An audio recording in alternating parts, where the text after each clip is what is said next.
He appeared to be just another damaged cowboy pleading for a job. However, what to Sterling Maddox's experience with single mothers would alter everything he believed he understood the concept of kindness. The clouds of dust watched as Sterling Maddox hobbled into the tiny frontier on his horse agreement. His aging face was telling, the tale of too many evenings spent alone under harsh stars. His attire dangled loosely on his weary body, and his eyes were heavy with the burden of a man who has given up trying to discover something positive in this planet. The town seems as exhausted as he sensed. Dispersed wooden structures that appeared to lean on one another for assistance, similar to those who called this his home. Sterling's abdomen twisting with thirst while directing his mare in the direction of what seemed to be there is simply a boarding house visible. He had precisely 3 pennies remaining in his pocket, not nearly enough for one night's shelter. But his pride prevented him from once more sleep on the street, not after what took place in the previous town, as his legs almost buckled when he dismounted below him. The trip from his unsuccessful ranch had robbed him of everything. His stomach's continual gnawing informed him that he hadn't had any food, a healthy dinner in 4 days. He secured his horse, reached the worn pillar and paused to breathing, getting ready for another refusal from a different innkeeper who would glance at his empty pockets for a moment and push him away. The lodging facility, before he could even move, the door creaked open, knock, and a female appeared on the porch. Mercy Whitmore's gentle eyes appeared to look directly into his soul, as well as something in her kind Sterling's chest constricted at that expression, with a feeling he believed he'd forgotten. She was dressed simply in a dress that had been repeatedly repaired, and her hands displayed a person's calluses who worked hard for all of her possessions. "Appear to be in need of a hot dinner and a soft bed," Mercy murmured. Not harboring any suspicions, Sterling had become used to listening. Behind Sterling was able to perceive the warm glow of light from a bulb and smell the aroma of something was cooking that made his mouth water. Water. Sterling, in spite of himself, took out his cap, uncertain of how to react to such unforeseen generosity. "Ma'am, I thank you for the offer, but I should let you know I'm honest with you. I don't have a lot of money to use to pay you." Mercy looked at his face. Sterling braced for a long moment, himself for the recognizable appearance of disappointment that would undoubtedly ensue. Rather, her smile was one that brought back memories of his mother when he continued to think that the world was good. Items for individuals such as himself. "Money isn't the exclusive method of covering the cost of hospitality," she said, moving away to give him space. "Go. Come inside, Mr. Maddox. Sterling Maddox." When he crossed, Sterling sensed something at the doorway. Change in the atmosphere surrounding him. The warmth of the house encircled him as a hug. Additionally, for the first time in months, he gave himself permission to hope that perhaps he was finally getting lucky. But Sterling was unaware of Mercy Whitmore's and Violet McCall. Her companion had been awaiting someone who was just like him. The aroma of stew and freshly baked bread filled Mercy-guided Sterling's senses, via the small boarding home. His hunger-induced stomach cramps, although he was bothered by something else. The way, according to her, they had been anticipating. Someone similar to him. What did that imply, precisely? A small youngster, maybe 8 years old, looked over Sterling's shoulder. Wooden chair, his wide, inquisitive eyes careful. The youngster possessed the same kind Mercy's attributes, and Sterling's guessed the youngster, who was her son, held a tiny wooden horse that has been meticulously made. Sterling felt a twinge of pain, recalling his days of whittling comparable toys for his nephew. Previously, everything broke down. "Come on, Tommy, say greetings, Mr. Maddox," Mercy dialed whisperingly. "He'll be with us for a whereas." Sterling scowled a little. He hadn't said he was going to stay more than a night, and he undoubtedly hadn't talked about any plans other than that. However, before he could inquire about what she meant, the sound of footsteps came from behind the house, and a second woman showed up, and Violet McCall was taller in the doorway, compared to Mercy's steel-gray eyes, which appeared to measure Sterling as though she were evaluating animals. Her auburn hair was significantly dragged back, And she exuded the assurance of a person who had come to trust her own power. In the rear was a girl of roughly 15, with the same flamboyant hair and posture of defiance that implied she had had more than simply her mother's inheritance look. "So this is him," Violet said, spoken without making an effort to be polite. She looked from Sterling's shabby, his worn cap to his boots, and he sensed uncomfortable being uncovered beneath her examination. He appeared robust enough, despite the difficult circumstances. Powerful sufficient for what? Sterling's gut feelings, debilitated by hunger and fatigue, started to hone. These ladies were conversing around him as if he weren't upright there, and what they said carried ramifications he didn't fully comprehend. "Violet," Mercy said cautionarily. Tone. "First, let the man eat. We are able to later talk about business." "Business?" Sterling's hand moved automatically, in the direction of his hip, where his firearm would have had he not sold it to 3 towns back to feed the horses. "Ladies, I believe there may be a miscommunication. I'm just trying to find a location to take a night's sleep before I move on." The two women looked at each other in a way that, although Sterling was unable to interpret, it made he stands with hair on the back of his neck up. Mercy's gentle grin remained constant, however. There was a calculating element in Violet's face that made him think of a winning hand in the hands of a poker player. "Of course," answered Mercy with ease. "Filling a dish with stew. We'll discuss when you've had time to heal your strength. It appears that you have been through a difficult situation." As Sterling, with shaking hands, he took the bowl.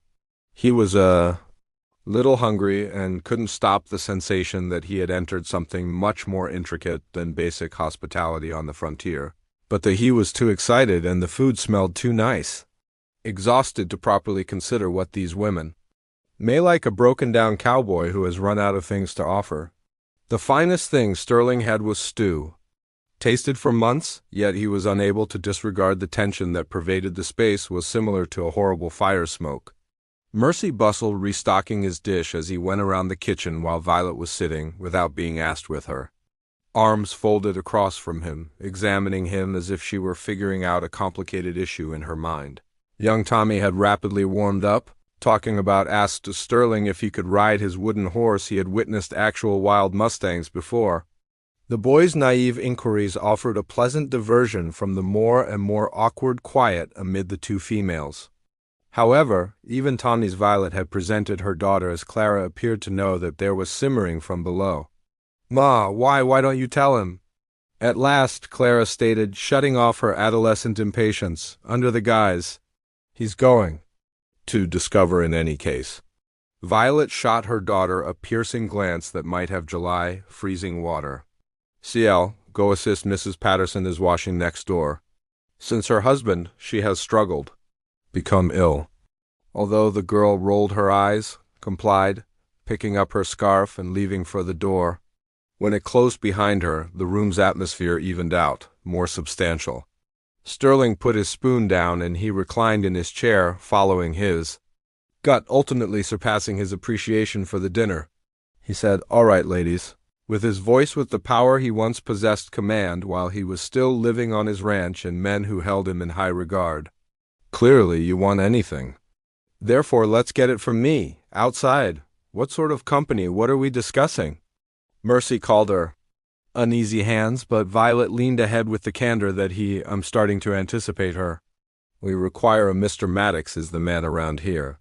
Someone who able to solve issues, mend things, and make this location appear to be a legitimate family-run business." Sterling sensed the eyebrows go up. "You wish to employ me as handyman?" Mercy added, "More than that," silently, eventually taking a seat at the table. "Someone who is capable of being a father to our kids. Someone capable of provide them with security and safety." The Sterling was struck by the words like a punch to the gut. He glanced at each of the women, attempting to comprehend what they were recommending. "Are you proposing to me, among you?" Violet chuckled sharply in lack of humor. "Indeed, both of us, but not legally speaking, that would please a preacher." The chair of Sterling scraped the ground as he got to his feet. Suddenly, "Ladies, I believe you possess completely the wrong man." I'm not trying to find two of them, let alone a wife, and I'm not father material for sure. Take a seat, Mercy. Spoke, and there was something in her voice. Caused him to hesitate. The soft woman who had greeted him at the entrance. Someone sat in her place who was obviously understood how to achieve her goals. You have not yet heard our entire proposal. Sterling, against his better judgment, he sat down again. Perhaps he hadn't eaten a complete meal in a long time, days, or perhaps it was fatigue. That clouded his judgment, but he remained to hear when every gut instructed him to go. You see, Mr. Violet went on, Maddox, we found that two mothers, who are single attempting to manage a boarding house, several difficulties. Men don't appreciate they attempt to exploit us. Our children are not supervised by men, but honorable family men who evolved. Sterling gazed at them, taking in everything, both at last realizing the trap it had been laid with such care. However, the most startling realization for him was that he wasn't positive that he wanted to get away. Sterling's thoughts were racing as he handled their proposal. You're inquiring for me to pose as your spouse, both of you. Don't act, Mercy firmly stated. Share and live as a family. Obligations assist us in increasing our children appropriately. In exchange, you receive a house, consistent meals, and a goal once more. The significance of what they said sat like a thick blanket around him. For the past 2 years, Sterling had been wandering around, observing his life began to fall apart piece by piece after debt and drought destroying his ranch. The notion of once again feeling like you belong, of being stirred by those who needed him deep within his chest, the idea had died. Violet, however, wasn't completed. You should be aware of further information. The only thing is this. Boarding house, standing entirely between us, poverty? Mercy's spouse passed away in a mining mishap, left her with nothing. But debts? My spouse fled with the saloon girl. We took the little cash we had rescued. With every word, her voice grew harsher. We had been barely getting by on how little money we can make from journeyers. Sterling surveyed the small space with fresh eyes. He could now observe the cautious areas in the wallpaper, how the furnishings had been set up to conceal worn areas in the carpet. These ladies had been wearing a courageous front, but they were up against losing the fight against poverty. The town we've been under pressure from the council to sell, Mercy went on. Her voice was little higher than a murmur. They claim that it's inappropriate for unmarried women to manage a company such as this. They made up reasons to locate us. Rejected prospective clients made every step of life as challenging. However, with a man in charge of the home, Violet added, they would need to provide us with respect. You would take care of the business, transactions, sign the documents, and handle the we'd take care of the rest, officials. Sterling experienced a well-known pain in his chest. He had not been able to rescue his own ranch, lost all of his hard-earned money, all of his adult life. Was he actually rely on him to assist these women in maintaining their house when he was unable to even maintain his own? How about other anticipations? He inquired cautiously, not uncertain on how to frame the query that was raging in his head. Mercy reddened profoundly, but Violet responded with distinctive directness. We're not requesting that you sleep in our beds, if that's the question you're asking. This is a commercial agreement initially. What surpasses that? She shrugged. Time will tell. Tommy the kid showed up along the hallway, massaging his eyes drowsily. Ma, is this Mr. Maddox? Will you remain with us? Clara asked. Possibly. Our new pa. The innocent hope hit Sterling more forcefully in the boy's voice. Greater than whatever dispute the women might have produced. He identified with Tommy's eager expression, recalled the sensation for a father figure to vanish from his life after his own father passed away. Youthful, we're still discussing it, my dear. Mercy spoke softly while scooping. She took Tommy in her arms. Why don't you go? Prepare to go to sleep. When the youngster scampered, Sterling came to the realization that whatever his choice would have an impact on more than only his own prospects. These kids had already started to feel hopeful, which made everything as immensely more intricate. Sterling was lying on the tiny they had set up a cot in the rear room. looking up at the ceiling and struggling with ideas that wouldn't come to an agreement. He could see through the flimsy walls, listen to the gentle hum of the women's voices as they talked about something in quiet voices. His instincts urged him to at dawn he saddled his horse and rode forth from this complex circumstance. However, something more profound held him to that narrow bed. In the morning he discovered Mercy is making breakfast in the kitchen. Violet was trying to patch a tear in a curtain. The situation at home seemed unreal after sleeping for months. Rough, consuming all he could get his hands on or be able to afford. CL assisted while seated at the table. Tommy's correspondence. And for a Sterling could almost pretend for a second. His actual family was this.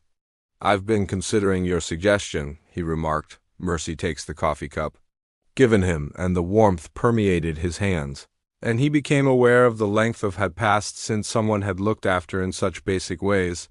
Violet stared at him. When she looked up from sewing, her steel-gray eyes, "And I have conditions." Sterling said alert, stated, taken aback by the consistency in his own voice. "I'd like to know first just what you anticipate from me. No surprises, no unstated prerequisites that appear later?" "All right," Violet said, nodded. "All business would be handled by you. Outsiders, vendors, clients, and the town officials. You would do repairs in the house and assist with the more labor-intensive tasks. You would act as our father figure. Kids, teach them the skills they need to understand. In return, a room, a board, and a portion of any boarding profits," Mercy remarked. "A place to belong." Sterling felt the final words sink in, right into a void in his chest. "A place where you belong?" How recently have you had he experienced that second condition? Persisting. Should this arrangement not any of us who work for us could quit? It, no grudges, no commitments? The two women looked at each other, and something was caught by Sterling. Between ones that were difficult for him to read, but third, Violet nodded in accord, said, then stopped. This was the most difficult voice part. "I must inform you that I failed in the past, lost my ranch and everything I constructed. I'm not certain that I'm the you believe me to be a guy." Mercy's face softened in a manner reminiscent to his mother in agony. "Mr. Maddox, we don't expect you to be flawless. We need you to be here." Prior to with heavy footsteps, Sterling could reply. A visitor was introduced on the front porch. Violet scowled as looking through the window. Her expression then became stern with blatant rage. "It's Mayor," through clenched teeth, she whispered. "Hitchkins, teeth. He's also brought the sheriff with him, alongside him." Sterling observed both immediately. Women's behavior altered. Mercy's soft assurance vanished, swapped out for the nerve energy of someone who anticipates trouble. Violet, her shoulders were straightened, but Sterling observed the strain in each line of her physique. "What are they after?" he inquired. Violet sighed. "Nothing good," already approaching the door. "They've been seeking justifications to shut us down for months." When the abrasive knocking started, Sterling discovered that he was standing without deliberate choice. These women had provided him with something he was in dire need of, and they were suddenly confronted with precisely they had warned him about the type of trouble it. He was aware of the irony. To keep them apart, they needed a man, and the brutality of the world. And here was his initial examination.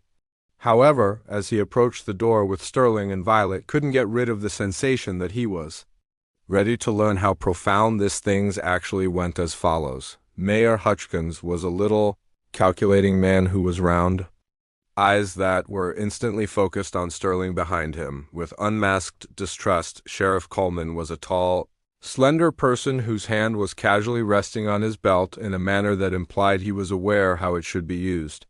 "Mrs. Whitmore." "Mrs. with a hat tip," the mayor said. "Mickall," in an overly polite manner. "I trust this morning both of you are doing great. Additionally, who could this man be?" Sterling moved forward ahead of both women. May respond by raising himself to his full height. Years of ranch leadership, he had learned how to project with his hands. Power, and he allowed that elderly confidence descends upon him like a familiar cloud. Attire. Starry Maddox, he said. He held out his hand purposefully. Firmness, I am now in charge of this home. The mayor's brows lifted, and Sterling glanced at it that he and the sheriff exchanged. Household head. That's intriguing. News. We didn't know that both these women recently got married again. Development, Sterling responded with ease, despite his heart thumping. Is there, gentlemen? Is there anything I can do to help? When Sheriff Coleman did speak at last, his voice possessing the power of someone who has been to get responses. We've received grievances, Mr. Maddox, regarding this establishment. Reports of inappropriate behavior and infractions of local laws. What sort of grievances? Sterling inquired, but he possibly infer. He had noticed this trend previously in other frontier communities. Officials are making nebulous charges to pressure those they want to remove. Disruptions, the mayor declared after consulting a little notebook. Men without company spending the night without the appropriate oversight. Concerns regarding the moral character of a business operated by, let's say that ladies with unknown marital status. Sterling sensed a growing rage in his chest, but he spoke at a calm tone. As you can see, however, the circumstances have altered. These women fall under my protection right now, and I promise that everything in this place is entirely honorable. Sheriff's protection repeated, squinting his eyes. Concerning safety, Mr. Maddox often necessitates some sort of legal arrangement. Marriage licenses, which kind of thing? The trap was getting closer, and Sterling sensed the strain of he feels the pressure of women's aspirations. He heard Tommy's little voice behind him, inquiring about the men's desires from his mother, and the unintentional inquiry made Sterling's choice on his behalf. He stated that documentation is being handled with greater self-assurance than he had. In the interim, I presume you have real to-do business here, or are you mayor? Are you merely making social calls? Hutchins's expression softened a little at the challenge. We are carrying out in Mr. Maddox's inspection. Standard process for every boarding establishments. We must look at the property, talk to any existing visitors. Naturally, Sterling nodded, moving aside to make room for them. However, I ought to note that we have families remaining here, kids included. Have faith in how you'll behave, suitably. As the authorities pushed inside the boarding house past him, Violet looked at Sterling and gave him a barely noticeable nod of endorsement, but Sterling could see that under her tough veneer there was fear. Whatever these men's true goals were, this inspection was only the first step. And Sterling was starting to understand that safeguarding this improvised family could end up costing him more than he had negotiated for. The examination took a long time. It seemed like hours. Mayor Hutchins prowled around every nook, taking notes on insignificant infractions. This board is loose, and the curtain didn't satisfy his requirements there. Sheriff Coleman asked the small number of visitors in the lodging facility with the diligence of a man looking into a murder. During Sterling remained nearby, responding to inquiries and stating unequivocally that he would be the conduit for business. However, it was when they arrived at the kids' room where everything happened ahead. This configuration appears to be rather unpredictable. The mayor remarked upon observing Tommy shows his wooden horse to Clara. Families living together, children living with various mothers collectively. The town has guidelines regarding appropriate family arrangements. Sterling believed he felt something crack within of him. Observed these males intimidating and disparaged two women who were engaged in all they could to stay alive and bring up their kids with honor. Had noticed Tommy's youthful eyes were filled with anxiety. He pointed when the sheriff asked him to. Inquiries concerning his new dad. Enough was sufficient. Are you doubting my capacity to support my family, Mayor Hutchins? Inquired Sterling, his tone possessing a perilous edge that caused the sheriff's hand strayed to his firearm. Once more, the mayor, Mr. Maddox, now stated, obviously noticing the change in Sterling's manner. Antagonism is unnecessary. All we're doing is making sure that right, Sterling said again. You want to discuss proper? Allow me to explain. You know what's right? A man is right. Working diligently to support his children. Women should maintain a hygienic, reputable establishment that provides passengers with truthful service. Proper is taking care of your own affairs when respectable. People are attempting to construct something. Good. The entire room had gone quiet. Even the kids could feel the adults were tense with one another. Violet was still standing, but Mercy had become pale. Straighter, allowing Sterling to observe, she seemed proud of her steel-gray eyes. "Are you endangering a public official?" "Official?" Sheriff Coleman inquired. His hand was now openly resting on his firearm. Sterling grinned, but it was cold.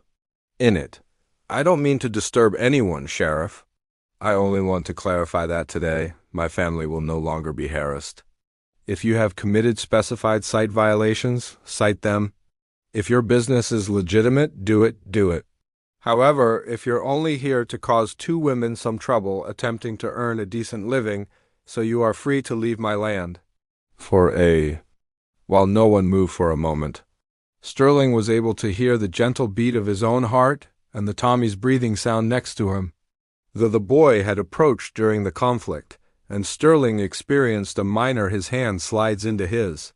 The motion almost totally undid him. Lastly, Mayer shutting his notebook, Hutchkins used a snap with a sharp edge. "I'll be back, Mr. Dramatics, and we anticipate that the next time view the appropriate documentation for this arrangement." "Sterling, you do that, but you'll find everything in," he said. "Order." Sterling departed as the officials understood that by protecting this family, he had made a decision that would follow him forever. More definitely to them than any legal document. Tommy glanced up at him, gleaming eyes, and replied, "Are you truly going to be our paw at this point?" Before he could speak, Sterling found himself nodding. Even considered it. That night, as the family became comfortable in a calm, Sterling sat on the front porch as usual.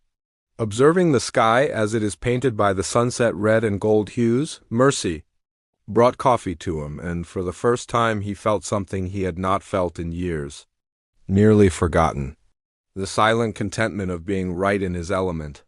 The agreement that had begun as a mutual desperation had changed into Sterling had not dared to expect for. A true family that isn't based on blood or legal records, but based on preference, dedication, and the collective resolve to safeguard what was most important. Additionally, as Violet accompanied her out on the porch, own coffee, Sterling understood that occasionally the most unusual, the strongest groups, or families. If you like this frontier story, please, family and second chances, please consider subscribing to our channel, helping us out with a fantastic talk. It helps us provide you with additional articles from the West America. To view the video, click on your screen to view an additional story about bravery and atonement from the frontier.